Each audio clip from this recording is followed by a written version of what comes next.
US में green card होना सिर्फ रहने और काम करने का अधिकार नहीं देता, बल्कि उससे जुड़े कुछ सख्त ट्रैवल रूल्स भी आते हैं।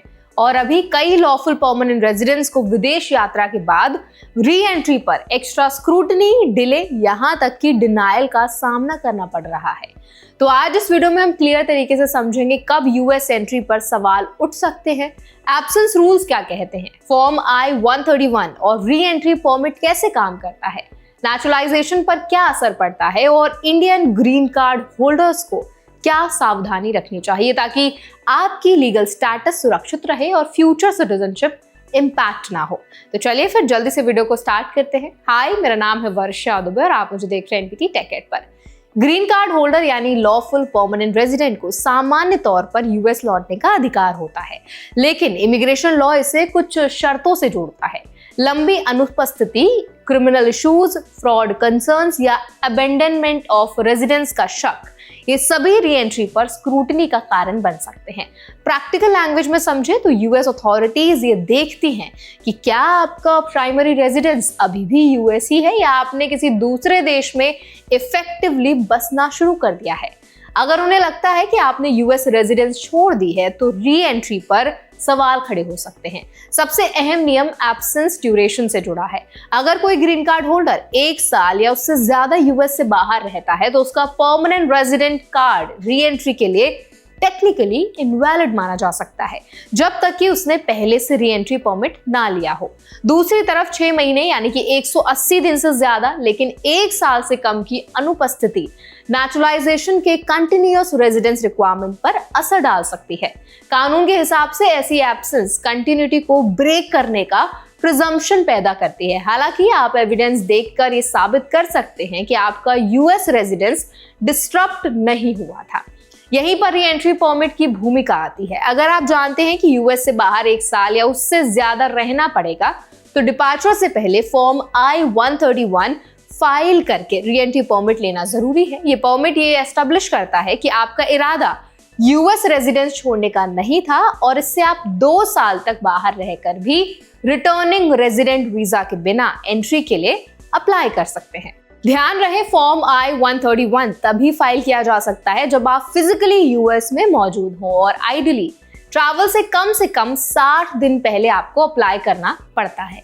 बायोमेट्रिक्स के बाद परमिट को यूएस एम्बेसी या कॉन्सुलेट से पिक करने का विकल्प भी चुना जा सकता है। अगर आपकी एब्सेंस 1 साल से कम है तो आमतौर पर ग्रीन कार्ड फॉर्म I-551 ही ट्रैवल डॉक्यूमेंट के रूप में पर्याप्त होता है, लेकिन बार बार लंबी ट्रिप्स भले ही हर बार 6 महीने से कम हो अथॉरिटीज के लिए रेड फ्लैग बन जाती हैं। पैटर्न ये दिखाए कि आप लगातार यूएस से बाहर ज्यादा समय बिता रहे हैं तो अबेंडनमेंट का सवाल उठ सकता है। इसीलिए ट्रैवल प्लानिंग सिर्फ ड्यूरेशन नहीं बल्कि ओवरऑल पैटर्न को ध्यान में रखकर करें। नेचुरलाइजेशन यानी यूएस सिटीजनशिप की दिशा में बढ़ने वालों के लिए रूल्स और भी सख्त है। सामान्य प्रावधान के तहत एप्लीकेंट को LPR बनने के बाद कम से कम 5 साल तक कंटिन्यूअस रेजिडेंस दिखानी होती है। इस दौरान 6 महीने से ज्यादा की एब्सेंस कंटिन्यूटी पर सवाल खड़े कर सकती है। ऐसे मामलों में lease, job records, tax filings, family ties और यूएस बेस्ड कमिटमेंट्स जैसे एविडेंस कंटिन्यूटी साबित करने में मदद करते हैं। यानी सिटीजनशिप प्लान कर रहे हैं तो ट्रैवल शेड्यूल और डॉक्यूमेंटेशन पहले से ही तैयार रखें। इंडियन ग्रीन कार्ड होल्डर्स के लिए प्रैक्टिकल सावधानियां बहुत काम की हैं। सबसे पहले यूएस टाइज मजबूत रखें, जैसे एक्टिव एम्प्लॉयमेंट, लीज या property, bank accounts, tax filings और फैमिली प्रेजेंस। दूसरे, लंबे ट्रैवल से पहले लीगल प्लानिंग करें, री एंट्री परमिट की जरूरत है या नहीं ये क्लियर रखें। तीसरा, ट्रैवल रिकॉर्ड्स और प्रूफ संभाल कर रखें ताकि जरूरत पड़ने पर कंटिन्यूटी दिखा सके। चौथा, अगर आपका केस बहुत कॉम्प्लेक्स है जैसे फ्रीक्वेंट ट्रैवल है, जॉब रिलोकेशन है या डुअल कमिटमेंट्स है तो क्वालिफाइड इमिग्रेशन अटॉर्नी से सलाह लेना बेहतर रहता है।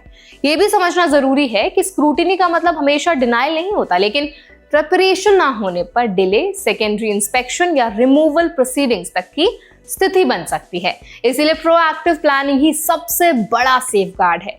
ग्रीन कार्ड एक स्ट्रॉन्ग लीगल स्टेटस है, लेकिन इसे बनाए रखने के लिए रूल्स का पालन और स्मार्ट ट्रैवल स्ट्रैटेजी बहुत जरूरी है।